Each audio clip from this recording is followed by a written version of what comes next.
et si on donne le maximum de nous-mêmes donc ki nga xam ne aussi moom mooy coach benn bi la daal nay xam ne faire un résultat qui nous permet de nous qualifier donc ñoom day mel ne waa benn actuellement pare nañu pour affronter les Lions de la Teranga point actu sport aussi daal day ñëw bu baax a baax ci CAN bi la pourquoi les Lions doivent absolument finir première de leur groupe dinañ si ñëw ak Mamour avec la réponse waaye it dinañ ñëw tamit ci li nga xam ne aussi moom mooy tribune sport daal di ñëw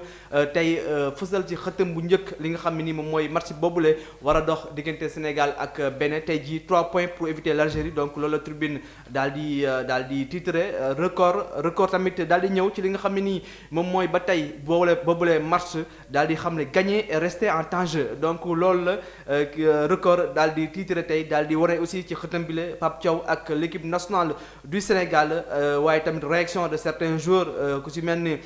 Niakhaté si on est rigoureux et concentré on gagne donc loolu la Niakhaté daal di xamle ci journal bi di record Mamour lire nga la une des journaux ñoom ñëpp pratiquement dañoo xëy tey ci choc bi nga xam ne ni war na am bon pas choc sax mais match bi nga xam ne ni war na am diggante Sénégal ak Bénin ban commentaire ngay def ci la une des journaux yi. Abdourahmane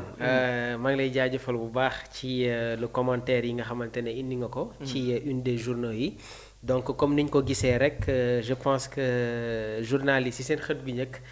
dañu mettre en avant match bi nga xamante ne tey war na opposer l'équipe nationale du Sénégal à celle du Bénin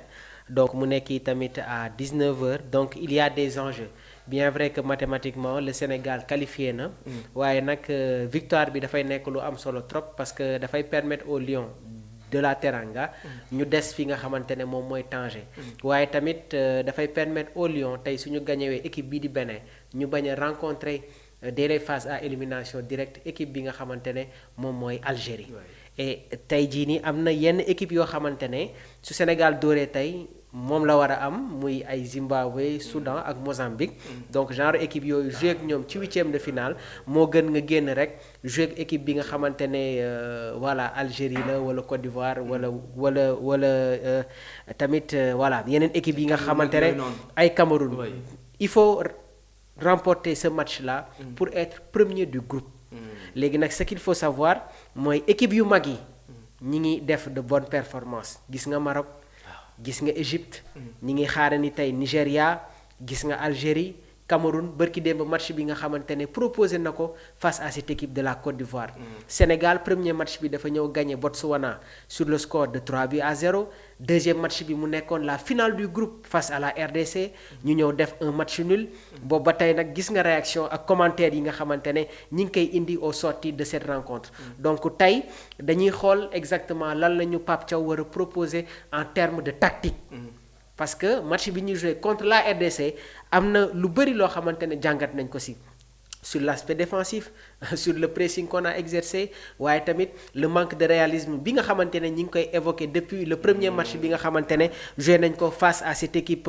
du Botswana donc tey face au Bénin du nekk match boo xamante ne dafa yomb démb am naa compo bi nga xamante ne jotoon naa ko proposé mais je pense que ci biir jotaay bi dina am leneen loo xamante ne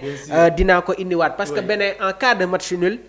mun nañu bokk sur les meilleurs troisièmes parce que am nañu 3 points ñoom ñoo gagné Botswana léegi nag Bénin si seen participation bii nii si Coupe d'Afrique contre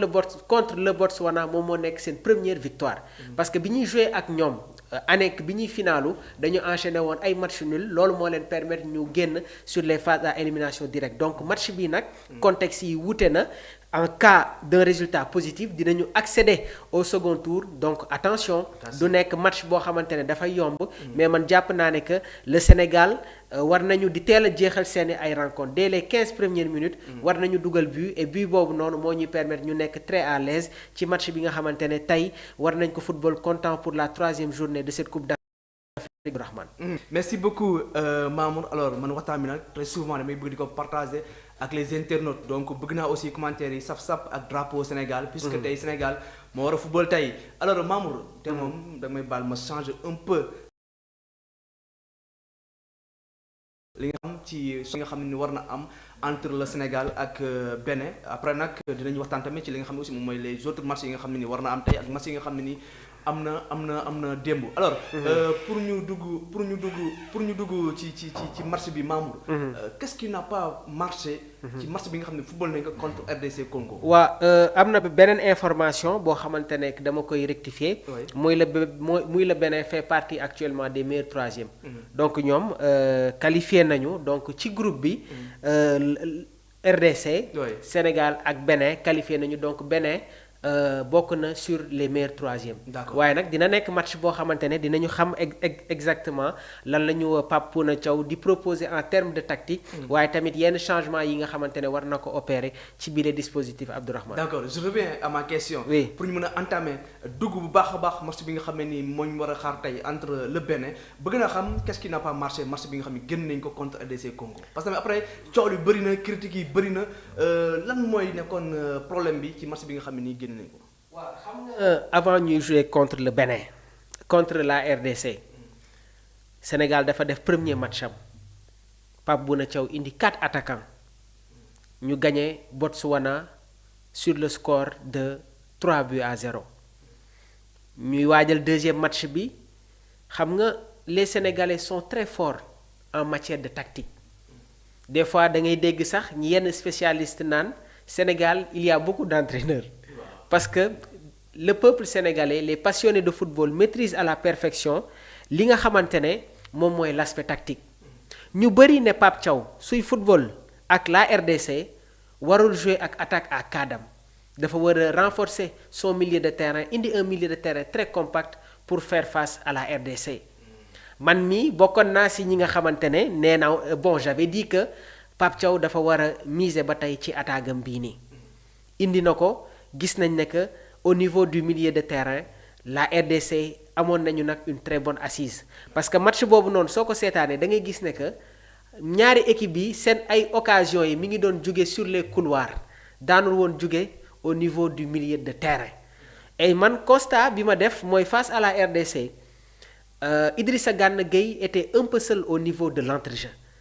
Pape Alassane Gueye première mi-temps bi je vais dire qu'il était quasi absent mais deuxième mi-temps bi sax si lañ ko commencé woon di gis muy indiwaat beneen registre bu bees mais fekk na boobu les milieux de terrain de la RDC boobu nekk nañ si avec les présences de Sadiki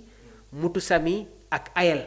parce que ñoom tamit par moment ils se sont retrouvés avec 2 pivots Noah Sadiki xawoon nekk seen kanam tuuti ñu utiliser ñaari excentré Michak Elia Bogonda Christian Bakambu nekk ci kanam léegi nag dans la première mi-temps